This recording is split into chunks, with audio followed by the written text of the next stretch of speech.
All right, so we'll get started. Good morning, everyone.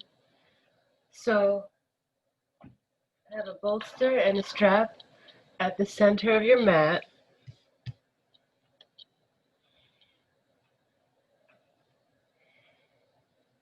And then watch. Actually, we're not starting in Pranayama Shavasana. We're going to start with Satubandha. So that's why I'm saying put it at the very center instead of at the end of your mat, like usual. All right. We're doing something a little bit different, a little unconventional. So I sit on the bolster and put my legs, take the bolster to the middle thigh and have it pretty tight. My knees are together. The strap is pretty snug. Then I lie back and slide down just so my shoulders come to the floor. Okay, so the chest is still very much supported. The arms can be out to the sides for now. First, with my feet together, I extend the heels, make sure I'm centered, and then I can let the feet relax. Little toes strap down.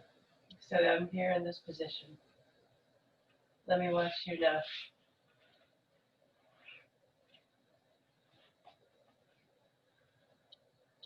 So sitting on the end of the bolster, lie back, just until your shoulders are grazing the floor, and then straighten your legs.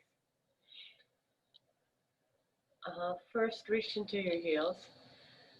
Feet rather close together. They don't have to be touching, but shoulder width are a little narrower. And then once you're satisfied that you are centered, then you can let the little toes drop down to the floor. Relax the feet and ankles. Relax the feet and ankles down. All right, it's a big open chest. What we're doing here, the reason why we're starting with this pose today, it's not a conventional pranayama position, but it is a good way to feel the weight of the breath. First, just allow the abdomen to effortlessly rise and fall with a resting breath. Don't try to change your breath right now. Just settle into a steady, soft rhythm with the abdominal breath. Make sure that you are releasing all tension from the body. If there's any discomfort here, there should not be even a tiny bit of discomfort. If there is, you might need to alter your setup. You might need to put more height under your shoulders, or you might need to put some height under your feet. Those are two ways that you can adjust the pose if you're having any amount of discomfort. In other words, no low back pain. Do not tolerate low back pain in this pose. It might also be the case that the bolster for some people will be too high. So you might want to do 2 blankets instead of a bolster. Um, so be mindful of these things. If you're having back pain, then try putting another blanket under your shoulders, Sarah, or put a block under your heels so that the drop from the chest to the shoulders is not so steep, and make sure you're not compromising your back. It's also possible to have your feet at the wall. Those are all different ways that you can support the pose so that there's no discomfort whatsoever. So now, as you settle into this pose, now you can start to pay attention to the breath in a new way. And what I invite you to do today is to explore the weight of the breath. So all week we've been talking about gravity and anti-gravity, and using gravity and kind of bouncing off of gravity in an anti-gravitational way, exploring levity. So, excuse me.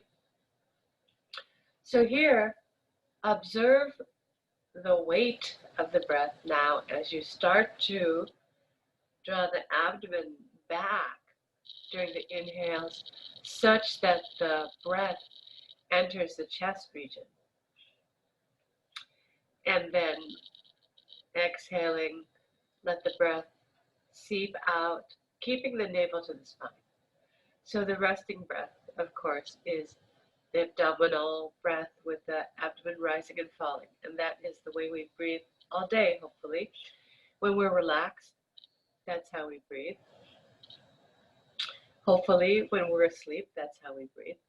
But when we need an extra boost, and the work of pranayama is primarily in the chest region, because pranayama is an enhanced form of breathing. It's not something that we do all day. It's an enhanced form of breathing. A little bit goes a long way.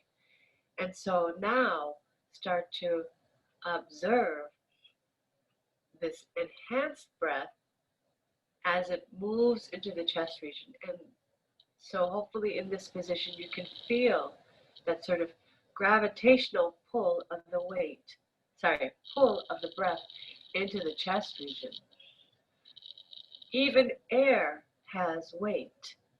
Even air, to some extent, is affected by gravity.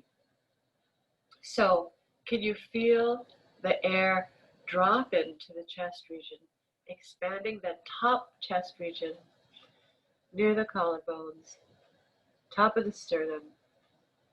As you inhale, can you feel the sternum coming closer to the chin as you inhale, and feel the breath and the abdomen recede as you exhale? So we're using this breath to increase the awareness of the weight of the breath, the gravitational effect of the breath,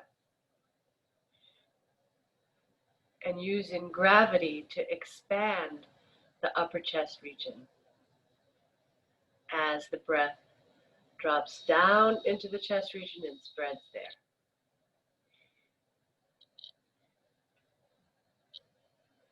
Now try this little arm variation. Bend your arms and pull your elbows a little bit in toward the bolster, so it's kind of like wings, kind of like chicken wings or something, but then keep the wrists high, so your arms are like in a W, but the wrists on the floor. Yes. Soften the hands. And do you feel like a little extra opening of the chest when you do that? So this position of the arms helps to turn the upper arm bones out more. And you know, the last few weeks we've been talking about the shape of the prana, the direction of the flow of the prana, and where the prana is stored. So we've talked about how the prana is stored in the armpit chest region. And so with the arms in this position, can you feel a little extra boost to the, as Gita Iyengar says, the storage tanks at the armpit chest region?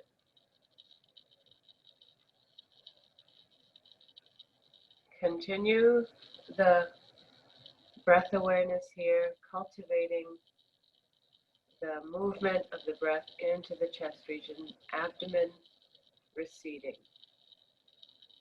to lift the breath into the chest region. I say lift, but it's actually more of like a dropping the breath into the chest region because you're using gravity to assist. See that everything else stays soft. Tongue, jaw, feet and ankles, hands and wrists, groins, everything else should stay soft.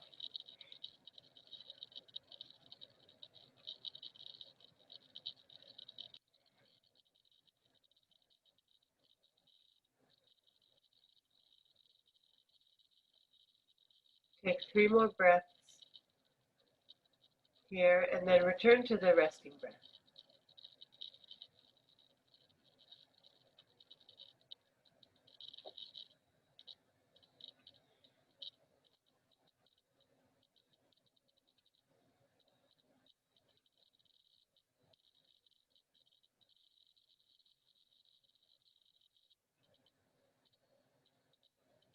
To come out of this pose, relax your arms, bend your legs, bring your feet to the floor, push toward the head side. Push off the bolster to the head side, slide down,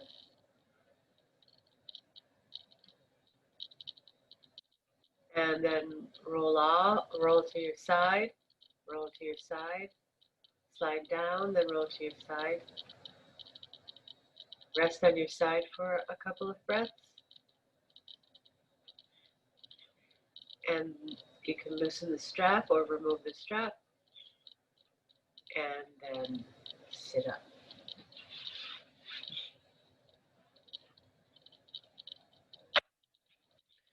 All right, now have the bolster at the end of your mat.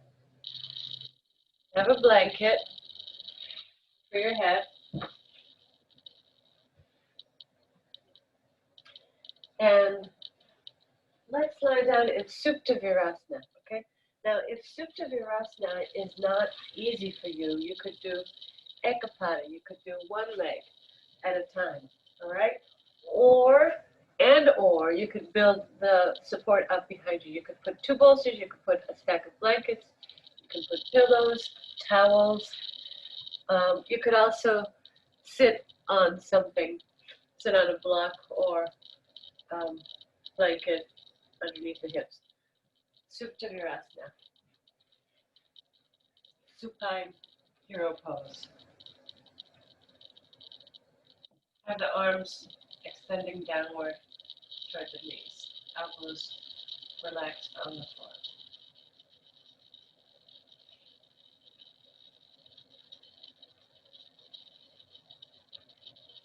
And once again, remember if there's any discomfort here, then you need to adjust it. You need to build up more height, sit on something,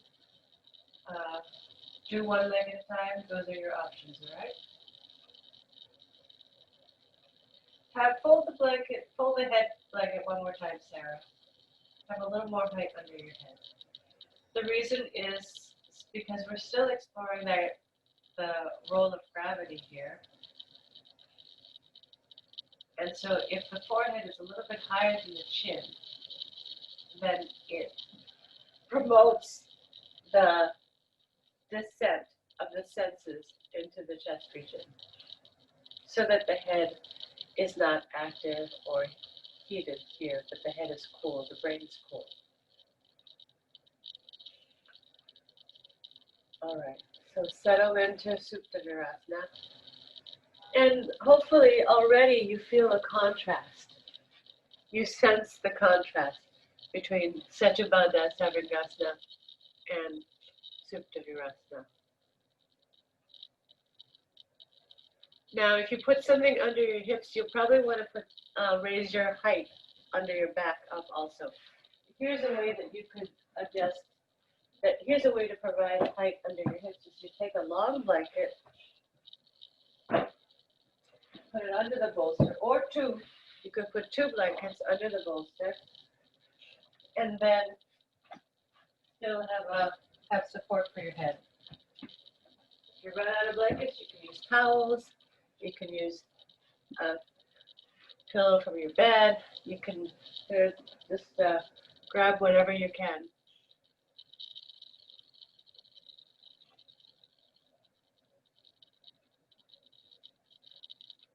So this is where you would sit. Okay. Yes. So make sure there's enough height there. Scoot forward, Sarah, a couple more inches. Yes, like that. And then have a seat on the blanket, not the bolster. You can push the bolster back a bit. Good. And then now scoop the buttocks forward as you lie back. Buttocks forward. Toward the buttocks go toward the knees. That's correct. That's correct. So tuck the buttocks under as you lie back. That's right. Okay. So now, as I was saying, this is a contrast to Satyabandha.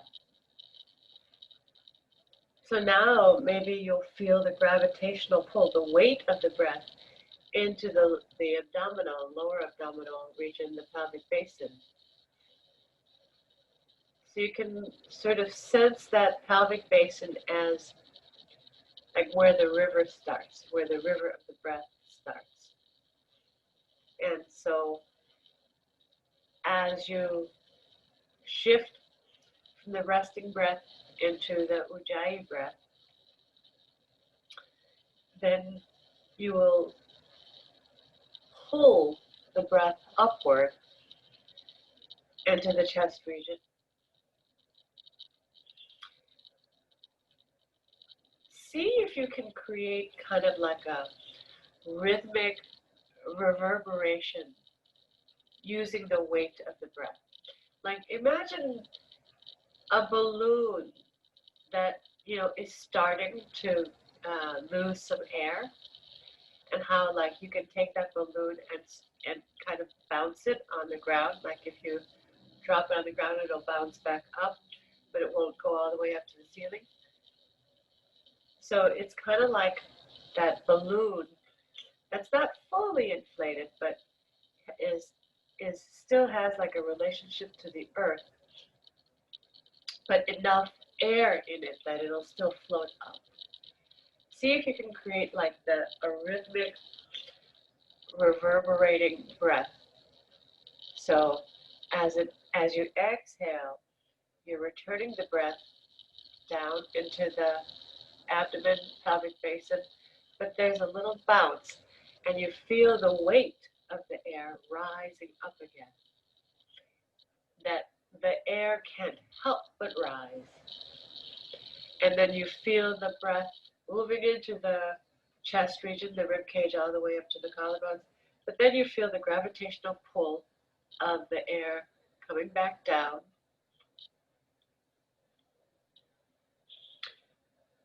And a little rhythm as the breath sort of bounces and comes back up.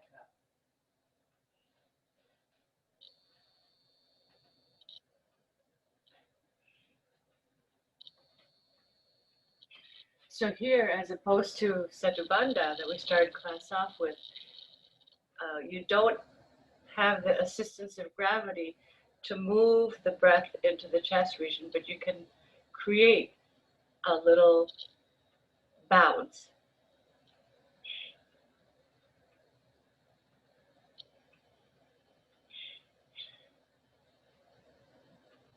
We're coming out momentarily, Sarah.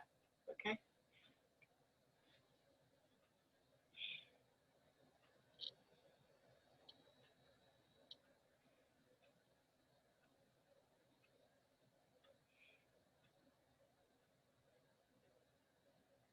So then from here, do 3 more cycles and then return to the resting breath.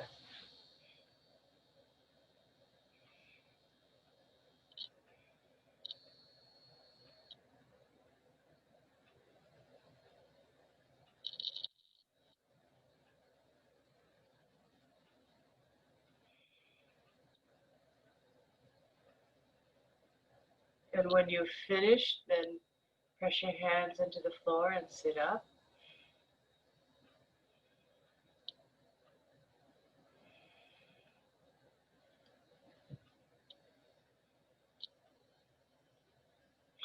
And stretch your legs straight.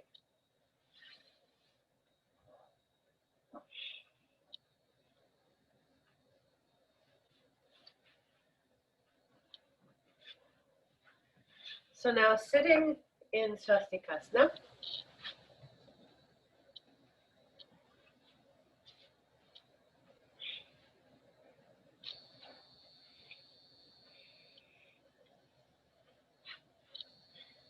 on a bolster. Sitting in Swastikasana on a bolster. Horizontal bolster. Horizontal bolster. All right. You could have a couple of blankets nearby. It's helpful to have a blanket under your knees so that you can really feel supported and lifted in the spine, and have a little something to descend the knees into. It's also helpful to put a threefold blanket on your lap, because that helps, then your hands have some place to rest. See that you cross at the center of the shins, okay? When the knees are very wide, we tend to kind of lean forward a little bit, which is sometimes helpful for the length of the spine. But today, not very helpful, because then we won't feel the prana rise evenly, front and back body. So see that the knees are pretty close together. Yeah. You can bring your feet a little bit forward. You know, we've done this adjustment, right, with the shin bones. So you can do all this stuff on your own. You don't have to wait for me to instruct it. You can do all the necessary adjustments. Press your hands into the bolster.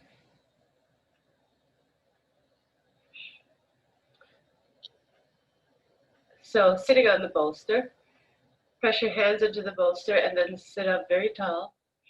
Roll your shoulders back. And then bring your head down. Bring your palms, turn your palms up to the ceiling, and bring the back of the hand to rest on the blanket.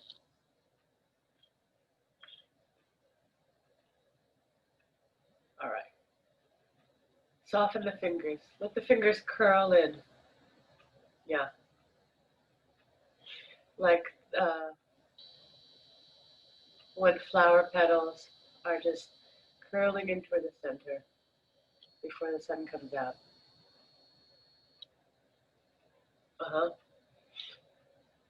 Now from here, like in Setubandha Sarvangasana, have a rotation of the arms, descend the elbows, turning the biceps away from each other. And can you feel that lift of the armpit chest, the storage tanks of the prana? As you sit here, just with a normal breath, observe the basin of the pelvis and the density of the air and the prana in the basin of the pelvis, lower abdominal region. And now exhaling completely, chin down, inhaling, draw up, abdomen back, feel the chest region, feel the breath climb up the side ribs, all the way up to the armpits and collarbones, and then return the breath into the basin of the pelvis. Observe the density of the breath as it returns down to the lower abdomen. And then repeating. Feel the density of the air change as it rises up all the way into the chest region, filling the chest region. And then when you're ready, return the breath, exhaling back down into the basin of the pelvis.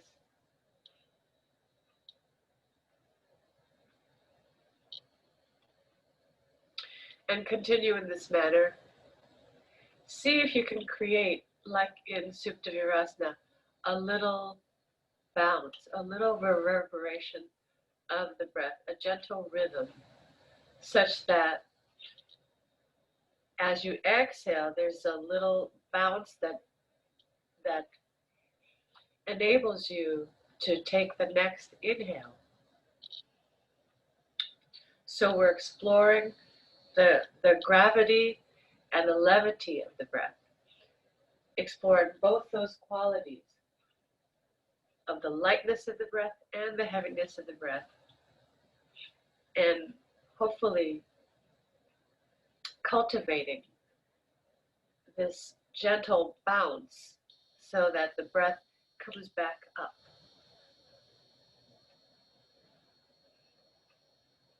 Observe how the air gets lighter and less dense as it rises and then returns to the original weight and density as you exhale.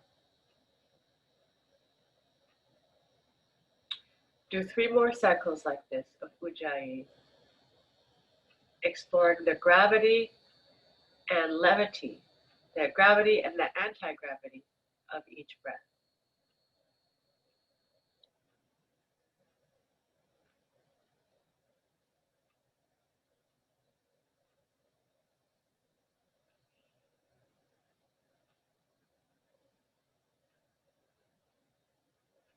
Then return to normal breathing after your 3 cycles.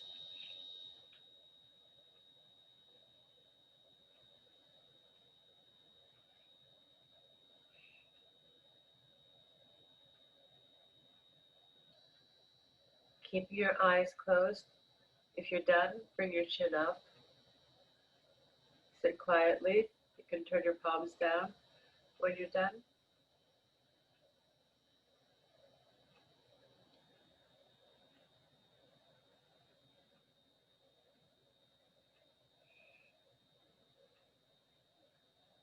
Then stretch your legs out and lie down to rest. Lie down flat on your back. If you need support under your head or under your legs, take it, but otherwise just flat on your back.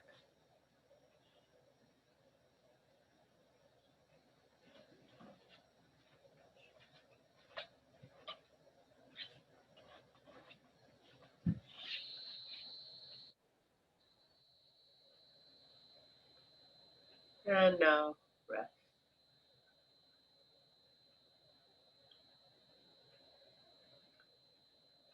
As you rest, observe the horizontal breath and feel your abdomen effortlessly rising and falling with the rhythm of the breath. Very soft.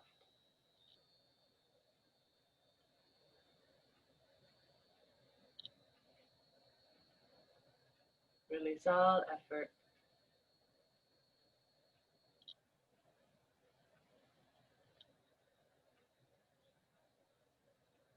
And I will be ending the session, but you can stay as long as you want in Shavasana.